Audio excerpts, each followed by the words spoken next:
A great storyboard artist isn't necessarily Michelangelo, isn't necessarily a fabulous animator.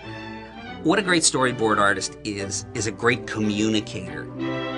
Hi, this is a storyboard drawing, one of the essential tools in the making of an animated film. Storyboards allow the filmmakers to see a blueprint of the movie before we go into actual animation production.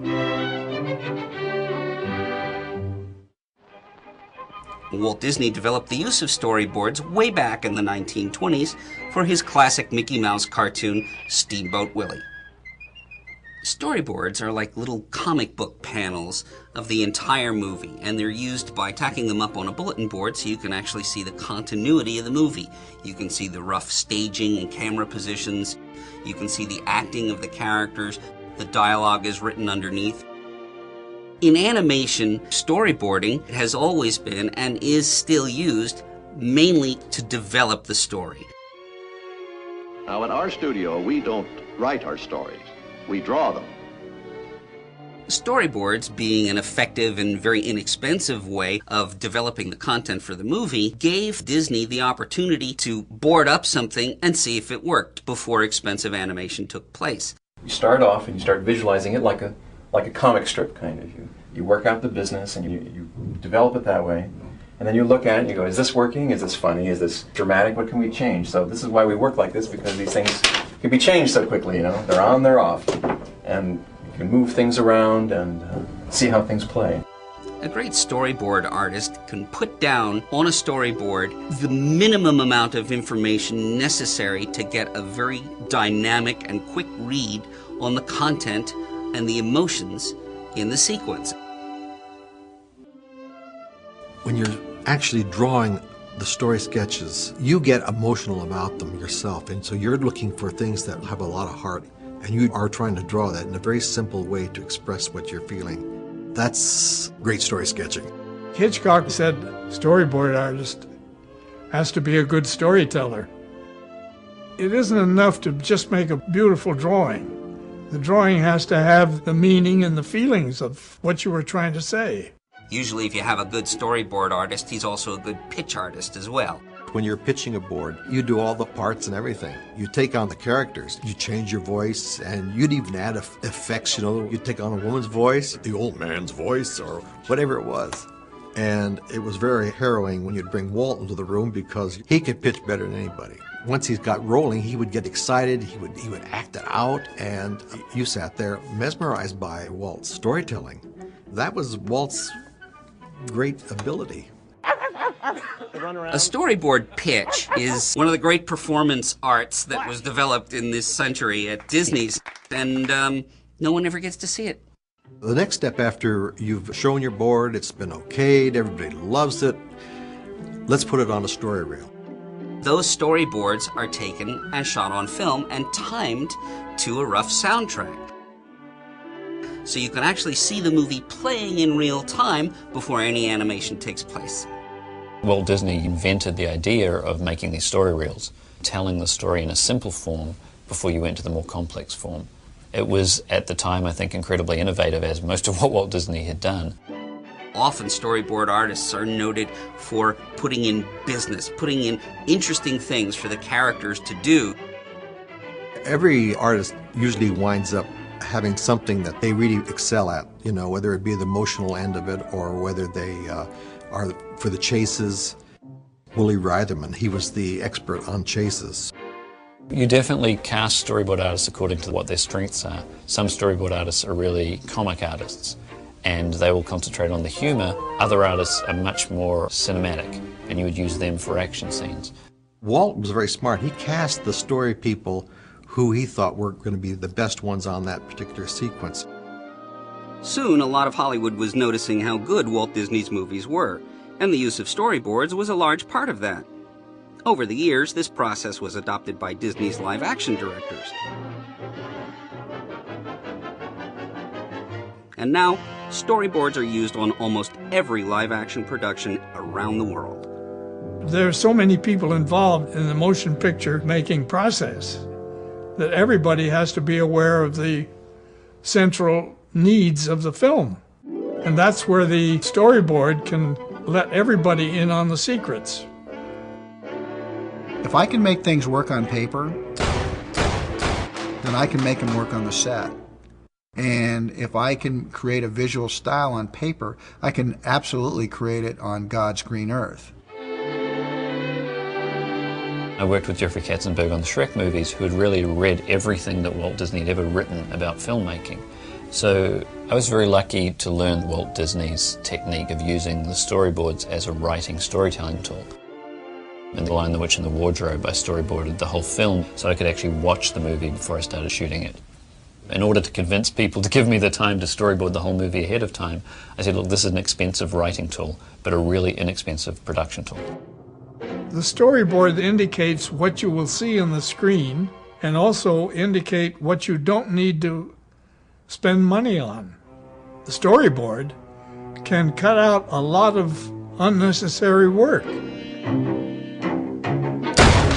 My attachment to storyboards is I act and direct. And I like to kind of be able to take the pressure off myself by anticipating how I'm going to shoot something, and then I can sense new opportunities on the set that could not have been necessarily anticipated in a room where I was drawing with an artist. When a storyboard artist works with a director on a film, it's kind of like he's been given a portion of the pie. What the storyboard artist gets to do is add a lot of his own touches to the material. Storyboards are a great way to keep everyone on the page, and creatively, it's a great way to start creating and visualizing the movie itself. All right, let's turn this thing around. I had a lot of fun with Mick Reinman coming up with ways to visualize this story, and we would sit around in my barn and we would come up with different things. Hey, what about this ladybug? We'll have the power hitter, Ted Ray's getting ready to just hit this massive drive, and what if a ladybug drops down the ball and it becomes like a drama about the ladybug? And so we had a lot of fun laying all that out. My first day on the film Saboteur, it was my first real contact with Hitchcock. I was on one side of the desk, he was on the other, and he would make his little drawings, and then I would make some on the same sequence. I think Hitchcock was really testing me. What I try to do is start off with the scenes where I really maybe want to establish my film language. Maybe on the first scene, take them through step by step. Like I want a big horizon shot, and then I want, a wagon coming from right to left.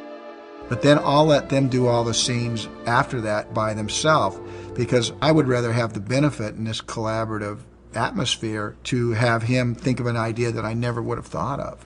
Well, I started with a script, and in the script I would make very rough drawings. Then I would go to Hitchcock, and we would discuss the various sequences and see if my thoughts were anything near like his.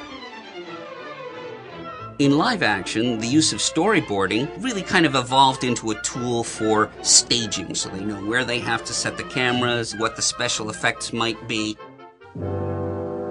If there were difficult passages, take a film like The Birds, in which we had to get these little flying creatures into almost every shot, we needed a storyboard of practically the whole film. And also in a very complex film like Saboteur. Saboteur needed a lot of drawing so that everybody knew what our problems were. Quite often when we're about to shoot a scene, we'll actually start by pinning up all the storyboards. It's often a useful tool to communicate to your art directors, the set designers, sometimes the actors, kind of this is what the scene is doing, and really block out the scene using the storyboards as a point of reference. The notion that a picture's worth 1,000 words, it really comes into play when you're dealing with storyboards, because I can really get 8 people behind me and I can point, and everybody can suddenly be on the same page. With a lot of big sequences in live action, with battles and so on, you'll have 3 or 4 units shooting at once. So those storyboards become a tool to communicate to them. You give them to your second unit director, say, I need this shot, this shot, this shot. Open Range, for instance, there's the final shootout sequence, which was about 12 days on a schedule. And 9 out of those 12 days I had to go to cover sets because we were experiencing weather changes. We needed the light that we started the sequence in to be the light that we ended it in. So the storyboard saved me. When we actually were going to come back to that sequence, which was very elaborate, everybody knew what we were going to be coming back to. There was going to be no guesswork. And so I find them my greatest tool, actually, the storyboard. Live-action directors use storyboards for a variety of purposes in the filmmaking process. But in animation, storyboards have always been and are still used to develop the story and the characters.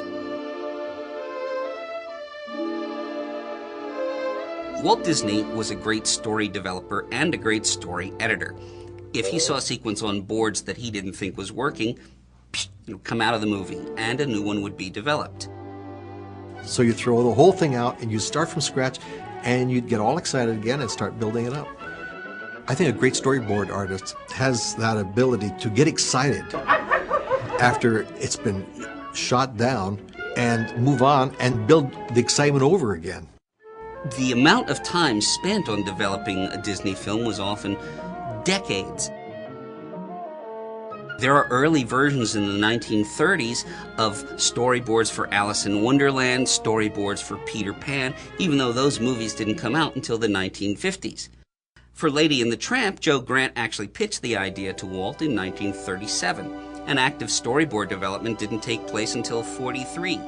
The movie itself came out in 1955.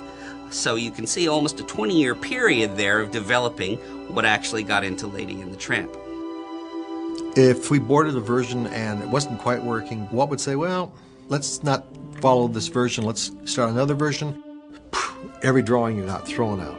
It didn't matter because out of the whole thing, what they were suggesting was going to be better.